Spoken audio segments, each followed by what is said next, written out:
नमस्कार, मी स्नेहल चौधरी. आपण पाहत आहात आजच्या दिवसातील महत्त्वाच्या घडामोडी. चला तर मग सुरुवात करूया आजच्या मुख्य बातम्यांपासून. जमिनीचे व्यवहार जलद करण्यासाठी मोठा निर्णय.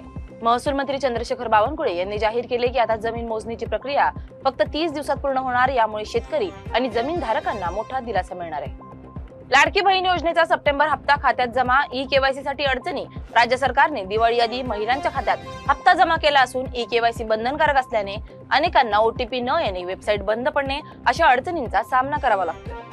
सुधीर मुनगंटीवार यांचा दिल्ली दौरा. अमित शहा यांच्याशी भेटीने राजकीय चर्चांना उधाण. पक्षात नव्या जबाबदाऱ्यांची शक्यता. मुनगंटीवार यांच्या भेटीमुळे भाजपमध्ये हालचालींना वेग. उपमुख्यमंत्री अजित पवारांचा पहाटेपासून वारजे दौरा. चौधरी चौकातून वाहतूक आणि रस्त्यांची पाहणी सुरू. आयुक्त नवल किशोर राम उपस्थित. दादरमध्ये मृत कबुतरांसाठी जैन समुदायाची प्रार्थना सभा. कबुतरखाने पुन्हा सुरू करण्याची मागणी.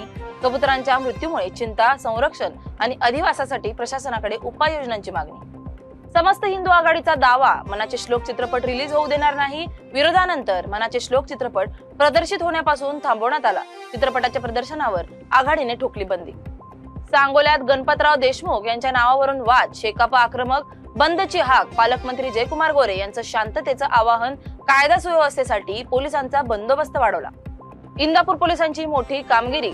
16 जर्सी गायींची कत्तली रोखली. 4 चाकी वाहनांतून 9.6 लाखांचा मुद्देमाल जप्त. 2 संशयितांविरुद्ध गुन्हा दाखल.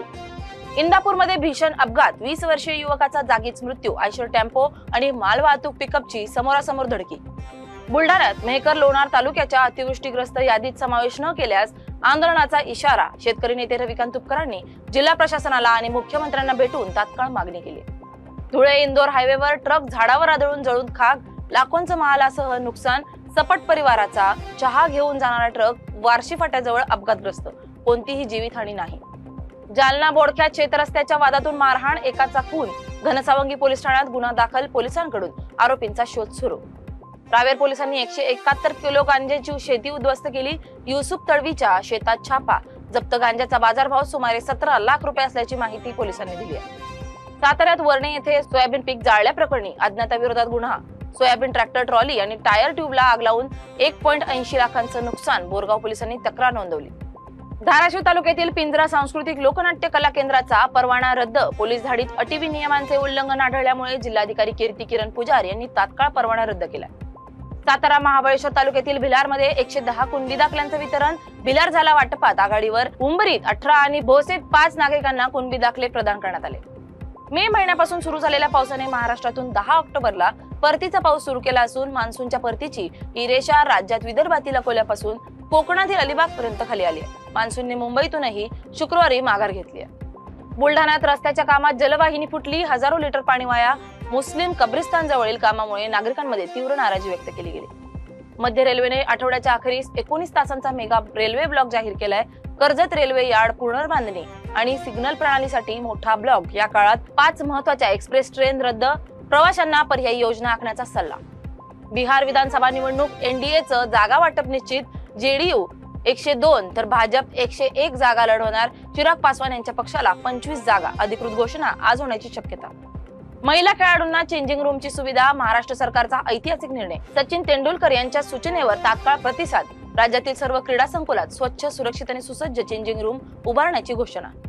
रणजी ट्रॉफी 2025 शार्दूल ठाकूरकडे.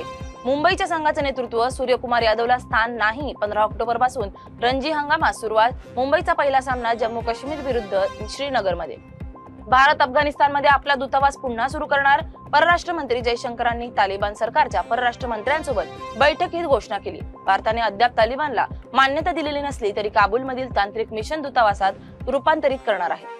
नोबेल शांतता पुरस्कार. व्हेनेझुएलाच्या मारिया मचाडो यांना. ट्रम्प यांना डावलल्यानं व्हाईट हाऊसचा संताप. नोबेल समितीवर राजकारण केल्याचा आरोप. ट्रम्प यांची अपेक्षा अपूर्ण राहिल्याने अमेरिका नाराज.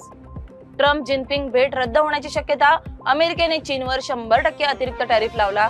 चीनच्या निर्बंधावर अमेरिकेचा कडक प्रतिसाद. शेअर बाजारात 3.56% घसरण. गुंतवणूकदारांना $1.5 ट्रिलियन मोठा फटका.